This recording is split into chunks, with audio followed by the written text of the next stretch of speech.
Hey everyone, thanks for joining us in another in our Isolation Intelligence series. Today we have Jim Wischhusen. He's the FRP division manager at Monoxivent, and he's going to be talking to us about FRP ducts and their FRP solutions and the different types of FRP that you can use and where and when. Like with all of our webinars, this one is going to be recorded and it will be available on our website probably by Monday. If you have any questions throughout the webinar, feel free to ask them in the questions pane over on the right-hand side. We'll try and get to the questions at the end just so we're not interrupting too much, but if you'd like to ask a question within the context of what Jim is talking about, there's a button to raise your hand, and if you raise your hand, we'll try and get to that question right away.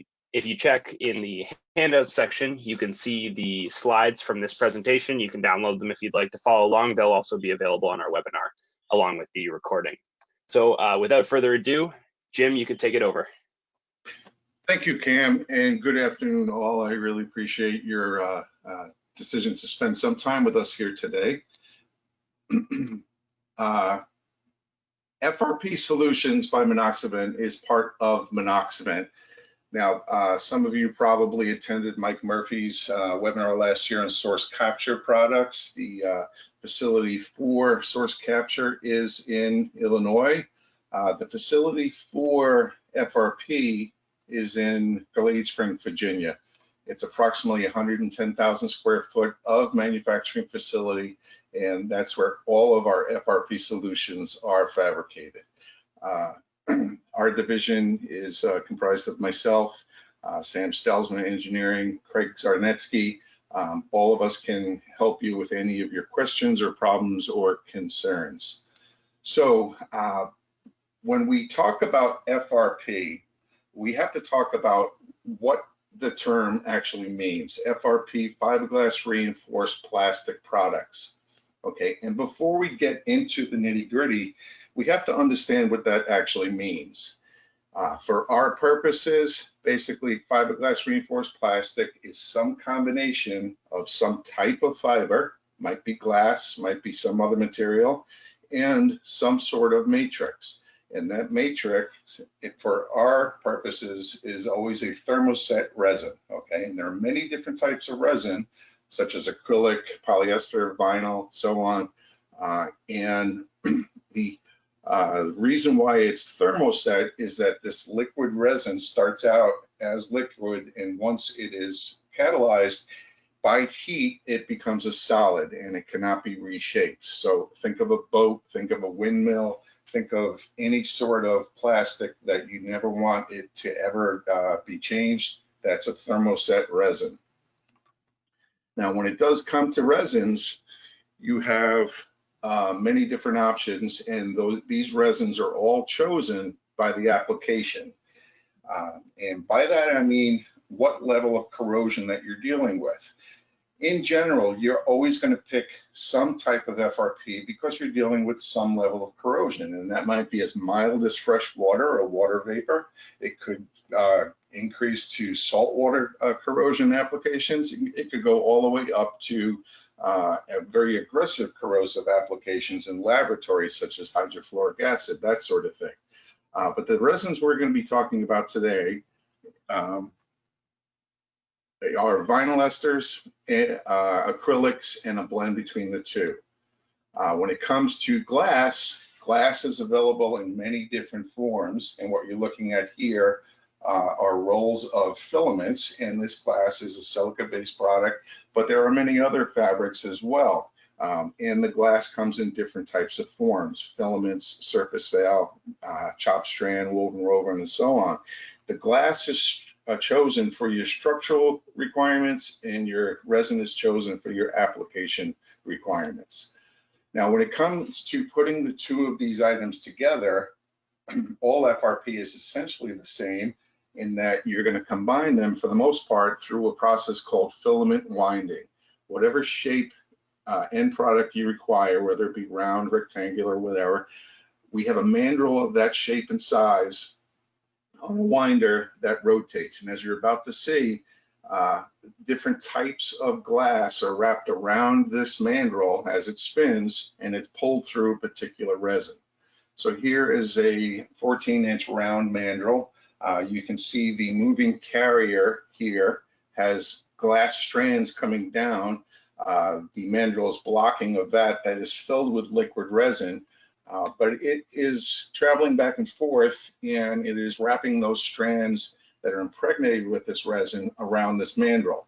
Now, we control the winding speed, we control the carrier speed. Obviously, we control the type of resin and the type of glass. In essence, we design the hoop strength into how we put this together. There you see more liquid resin entering the tank, and they continue to do this until they reach the desired wall thickness and get the proper amount of glass around that mandrel.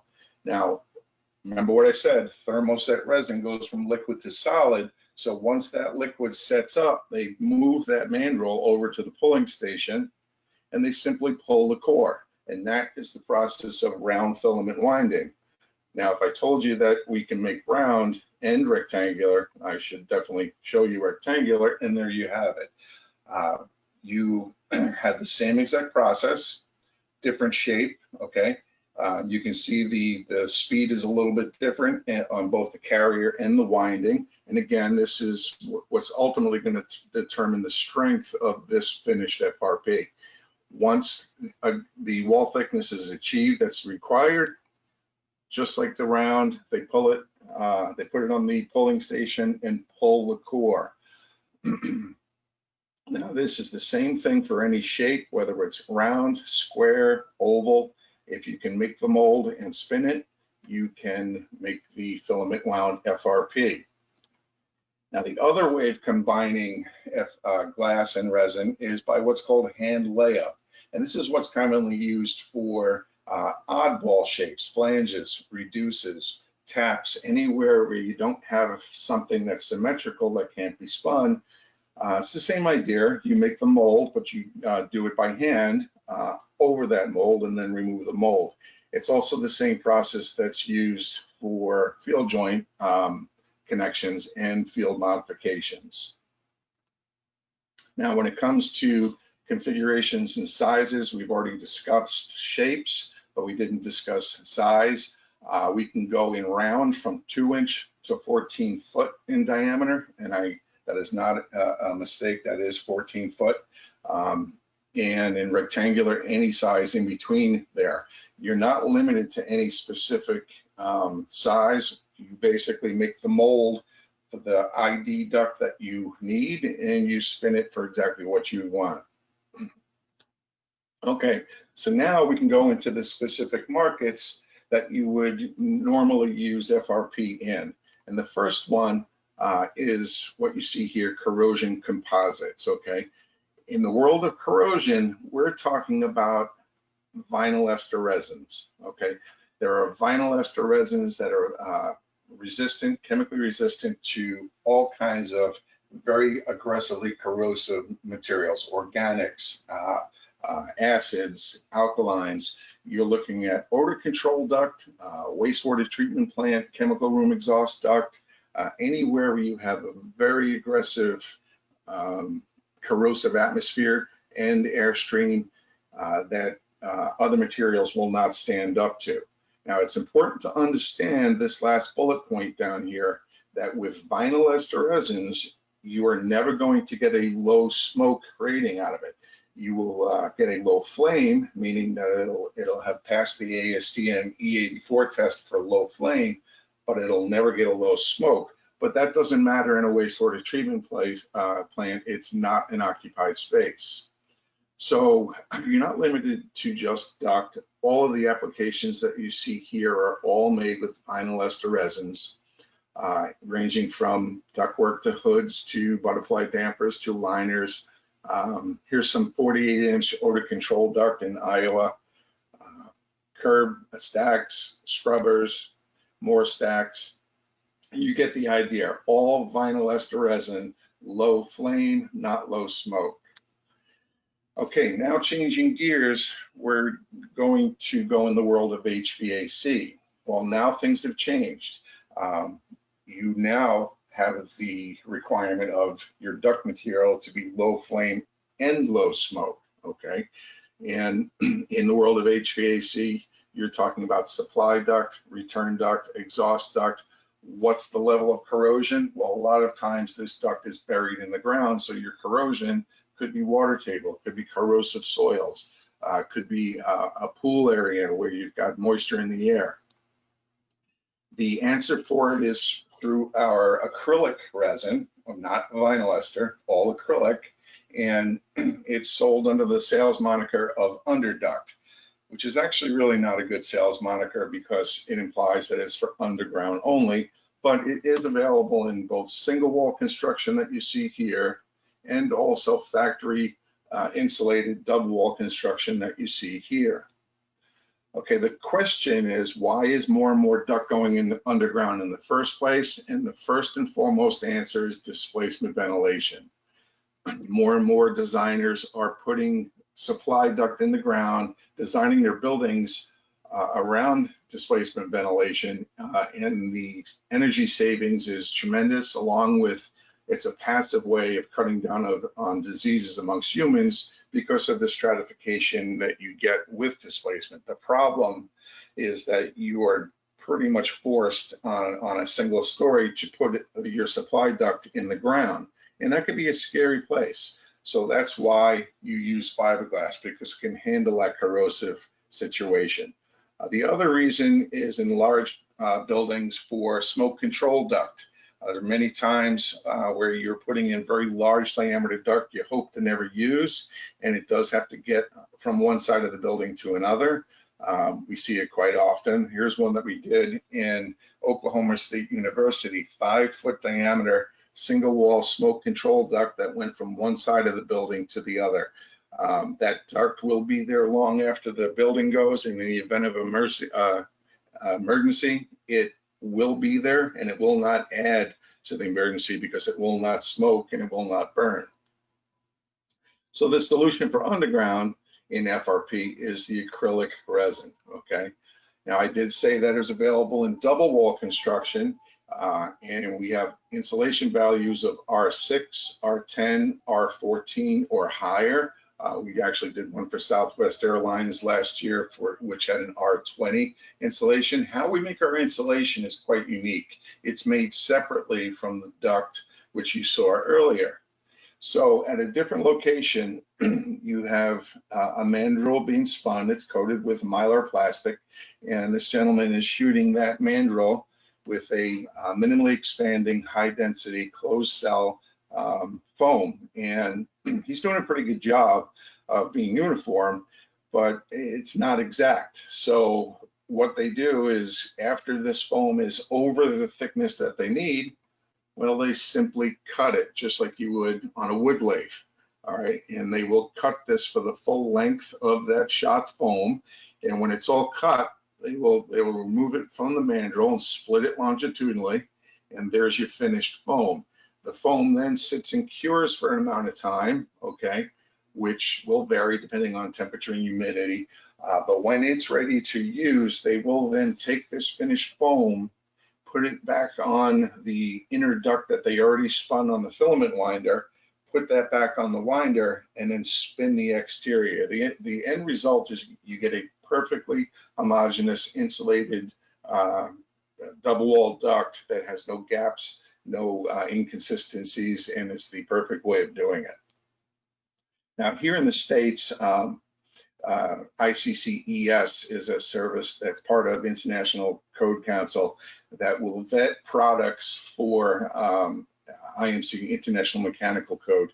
And the reason I include this for you folks is that, as you can see here, it does fully comply with the National Building Code of Canada. That's an important thing, and it is approved for both HVAC and also vehicle exhaust applications. Another test that we did do is with UL. Now, currently, Underwriters Laboratories does not have a standard for underground duct. I've been working with them for a while to help them develop this standard, but it doesn't exist. Their jurisdiction stops at the ground. But that doesn't mean you cannot do a la carte testing. And we decided to do the UL 181 testing for mold growth, which is one of 23 some odd tests that comprise UL 181, and it did pass that test. We thought that was important for underground duct to pass a mold test. Now, before I said that under duct is probably the worst sales moniker ever, because it can and has been used above ground, okay? Any time you have a corrosive situation above ground and it's not as aggressive as, say, laboratories, under duct is an answer. This project right here is the Kansas City Zoo. It's a penguin exhibit, and every single bit of double-walled insulated duct from the third floor mechanical room down through the visitors gallery out to the penguin exhibit is all double-wall R6 acrylic duct. And the reason it was chosen is because of saltwater corrosion problems, and it was accepted because it has passed both low flame and low smoke testing per ASTM E84. This was a rather intricate process that going out to the gunite formations with the penguin exhibit, it was almost a work of art, as the gunite was, in addition to the duct that you see here. Now, when it comes to installing, it's a simple matter underground of digging out the trench, grading it, putting down typically a bed of sand or pea gravel. Most people use pea gravel. Connecting the duct system, pressure testing, and then backfilling with sand or pea gravel. It is direct bury. You do not, in the round shape, you do not need concrete encasement. Now, this picture here also shows something that I'd like to point out with all FRP. From this clip here, you have a large diameter straight, a reducer, a small diameter straight out to this joint here. You have three small diameter taps with elbows on them. That entire assembly came out of the factory as one assembled piece. So what that does is eliminates a lot of the install time that this fine gentleman has to do, and we do it for them in the factory.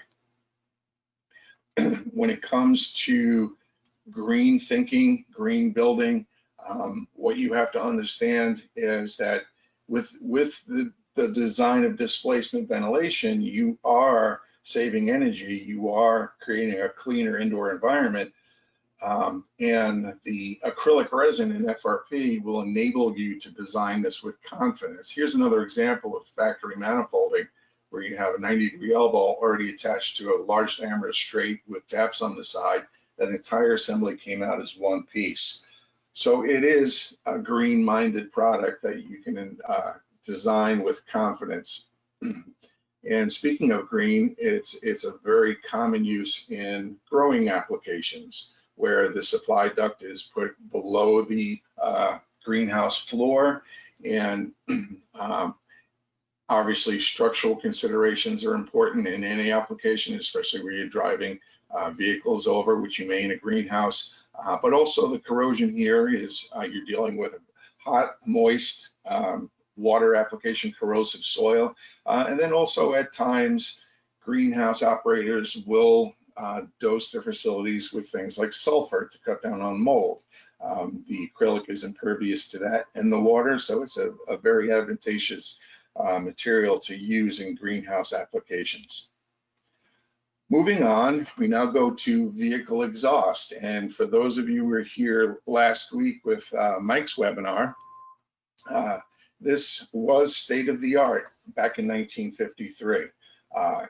And the Achilles heel was the G90 spiral steel duct that you see in the ground.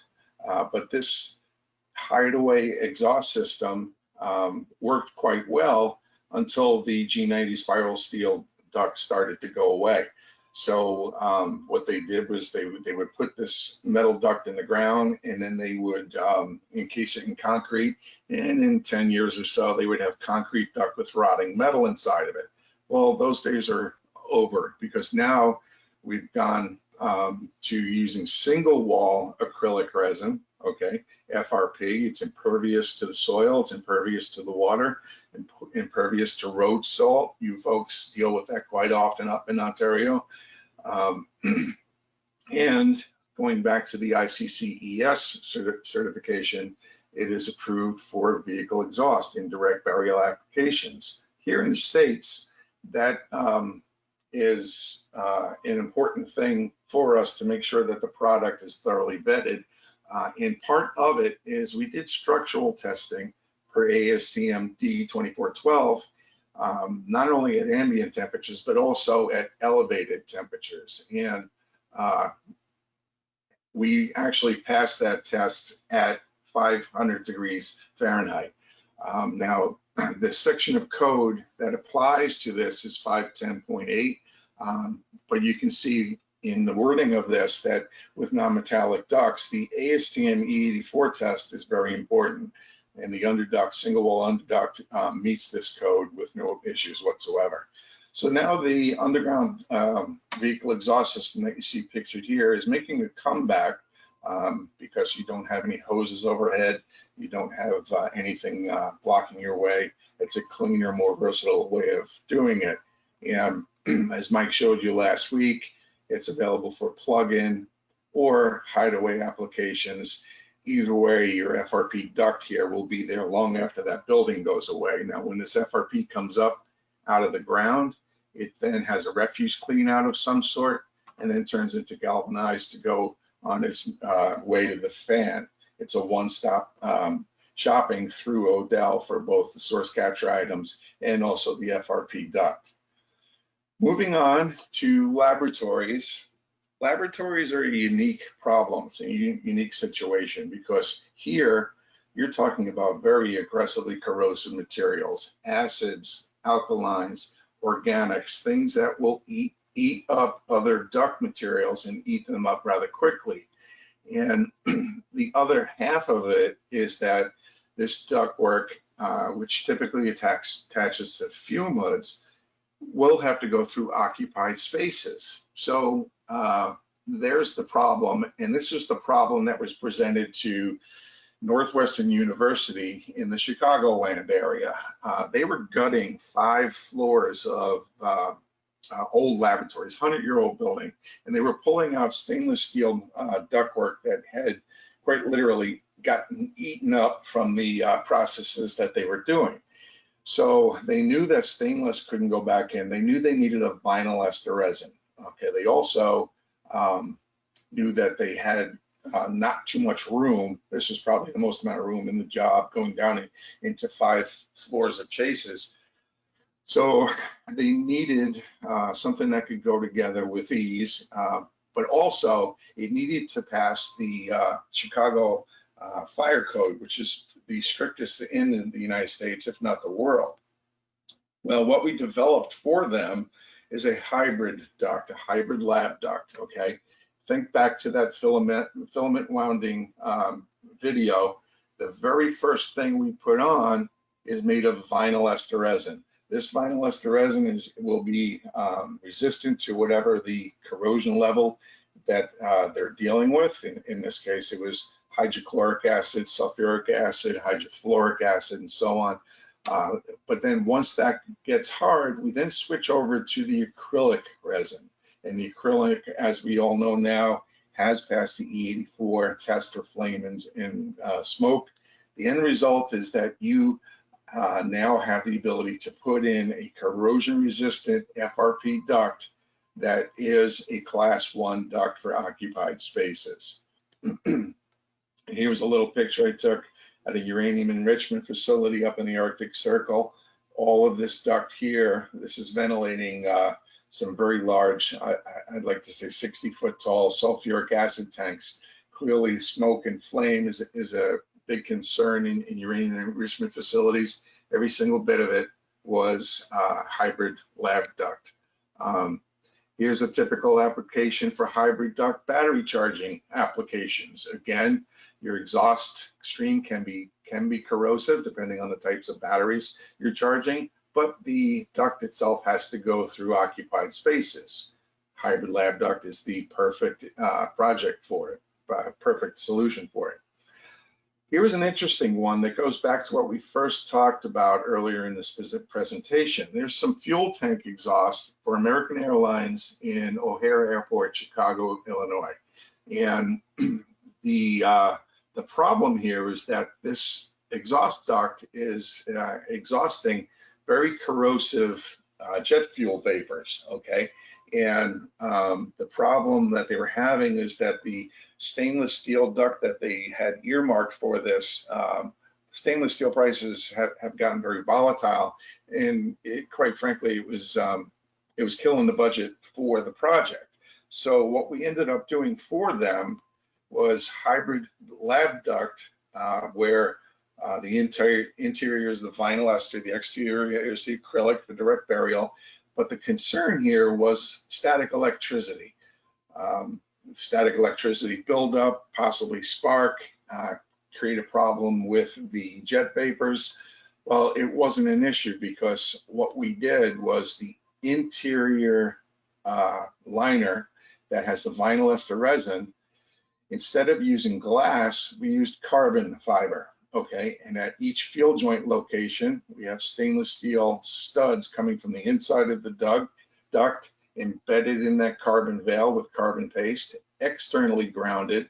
So the final solution was a corrosively resistant duct rated for direct burial that was electrically conductive from one end of it to the other, problem solved with FRP. Here's a laboratory that we did up in Minnesota, University of Minnesota. Everything white here is FRP, and you can see there's round, there's square, there's rectangular, there's some large rectangular, every single bit of it FRP, down to the fume hoods throughout this entire 4th floor laboratory. This was a pretty extensive project, and now hybrid lab duct is used quite extensively for applications just like this. The last market area is what we consider industrial, and by industrial, we're typically talking about custom shaped applications where corrosion is an issue, okay? And in an industrial setting, you could be talking about ductwork, you could be talking about hoods, you could be talking about tanks, scrubbers, covers, both domed and flat. There's many different applications or shapes in an industrial setting where FRP is the choice of material. Here's a plenum that we did for GEA systems in Iowa. Every single bit of this gray material you see here is all FRP. This is a sulfuric acid bed dryer. Clearly, corrosion is an issue here. This is an electrostatic precipitator. I throw this slide in so you can see what 14-foot diameter anything looks like. And going back to our discussion on how big you can get this material, this is the biggest diameter that we do spin, 14 foot. Of course, we do tanks of all sorts. Here's a platform that we did for John Deere in Illinois. These work platforms, they put them on the inside of farming combines when they are constructing these in the factory.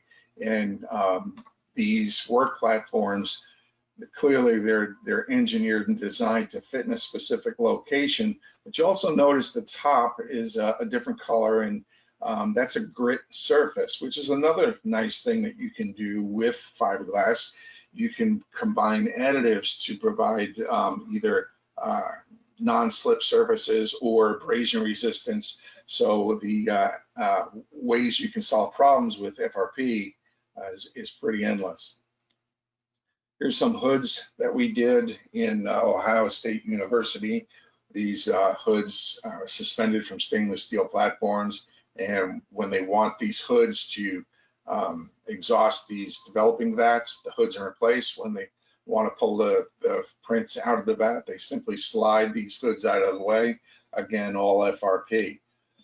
Here's a pretty unique application that we did, ice protection over some entrances at an arsenal. Clearly not ductwork, but put together no different than ductwork. This is a vinyl ester resin that was laid out over a mold. It was gel coat was added to meet what the architect wanted for color. That color also, that gel coat also provides UV resistance so that it can go out in the sunshine like this and not degrade from UV light. So that wraps up our market areas of where and what type of FRP, what type of resins you would use. But the question always comes about ductwork. Now, how do I join the ductwork? Well, the first thing that we have to go back to is that we are going to factory assemble as much as possible to take away as many of these field joints that you see this gentleman doing in the picture here. We typically take 6 out of 10 joints away from the installer, okay? Now, the tried and true method is what you see up here on the top, okay? It's called the ASTM D3982 button wrap method, where when you want to join these two ducts, you abrade the surface within 24 hours of doing the joint, you butt them together, and then we supply all of the thermoset resin, all of the catalyst, all of the loose glass mat required to actually do what's called this wet layup joint. Installers will take these layers of glass mat, they will catalyze resin, they will wet out the resin and then apply it to the joint area, and then they will roll out all of the air bubbles, okay? Another method of joining is what's called the L3 system. Here, instead of a lamination, it's more of a mechanical joint with a male insert. And on the exterior of this male insert, you have a substance called peel ply. And that peel ply is put on when the piece is made, and that peel ply is also on the interior of the duct section on either side. When they're ready to do this joint, they peel this tape off on both surfaces. That replaces the grinding that you see in the button wrap method. Then they apply the low VOC adhesive paste that we've developed, put it together, and after 45 minutes or so, you have a mechanical joint that was destructively tested to 15 PSI. Here's an actual picture of what that L3 joint looks like. It's a little bit more expensive than the wet layup joint, and obviously things need to line up quite well in order to employ it, but it is available. Now, when it comes to doing double wall joints, up at the top here, you see this internal alignment ring. That's an optional ring that we supply for double wall duct that the foam is routed out on either side of the joint for this ring to slip into. So when they put sections of duct together, typically it's in a trench, they will put this slip ring into the routing on the foam, and that perfectly lines the inner duct surfaces. And then they go ahead and they do the wet layup joint on the outside. The last connection, or second to last actually, because we have a new one coming to you, is what's called the dry connection with internal sleeve. And it's just as you see, it's an internal metal sleeve. It's a stainless steel sleeve where they use standard spiral steel duct sealant that is screwed into place and then wrapped with butyl rubber tape. Now, SMACNA has the SMACNA FRP Thermoset Duct Construction Manual, which was originally written in 1995. And in 95, it was all about wet layup joints and odor control duct and water treatment plants and that sort of application. Well, it was rewritten in 2016, released in 2017, and in this newly released version, now SMACNA is describing underground applications. They recognize that more and more duct is going in the ground, and they wanted options. So where water table wasn't an issue, they recommended this dry fit method as an option to wet layup joint. Now, coming new, actually next week it'll be released. For underground applications, we are now introducing a new product called Grip Seal. And Grip Seal is an external clamping system, okay? And as you see in the picture here, it is a split clamp, and on the inside is that same peel ply that you saw on the L3 joint. And that peel ply is peeled off right before they install it, as you see here. And what that does is it produces a very rough sandpaper-like surface. You can see the difference between this area that's removed here versus here, which is very smooth. And when we did tension testing, as you see here, we suspended one section of duct that was clamped to another section of duct, which was then anchored below. This was all suspended from a load cell, which then went to a readout. When we put this together with without the peel ply, it took over 700 pounds to pull this assembly apart. When we introduced the peel ply and we had a rough internal surface, the tension destructive force shot up to 1,900 pounds. So that's where the term grip seal came from. And that will be available in straight connections up to 36-inch diameter. We also will be offering clamp taps as an option, where whether you have a 90-degree tap as you see here, or a 45-degree tap or a saddle tap, whatever size duct up to 36-inch diameter, whatever size tap up to 24-inch diameter, this will be available in that configuration, and it will be put in just like the straight connector. So for underground, if the contractor does not want factory manifolding, in other words, they aren't quite sure where they need to put their taps, well, then we would offer them this option for taps, where they would put their duct in the ground, the main trunk line, and slide these clamps over the duct as they go. And then when they're ready to cut in the taps, they position the clamp where it needs to go, mark the area that needs to be cut out, move the clamp, cut it out, put the gasket material around it, put the clamp in place, problem solved, and very quick install. So that is going to be available June this year, next month, and it will be sure to be a hit. So that is our presentation for today. I did get you out of here early. If there are any questions, please feel free to throw them out. If there are none, you can email me at jimw@monoxivent.com. And Cam, I will give it back to you. Awesome, Jim. Thank you. So yeah, if you do have any questions last minute, feel free to ask them in the question box down there. Otherwise, you can contact Jim at his information here, or you can contact either myself or anybody from the Odell office, and we can transfer you through and make sure that your questions get answered. Just like with all of our webinars, I'll just remind everybody, we have the recording. It will be available sometime on Monday on our website, so you can go back and you can take a look at this if you want to go over again what Jim talked about. But otherwise, I think that was a pretty good introduction to what Monoxivent offers. So thank you, Jim, and thank you everybody for watching.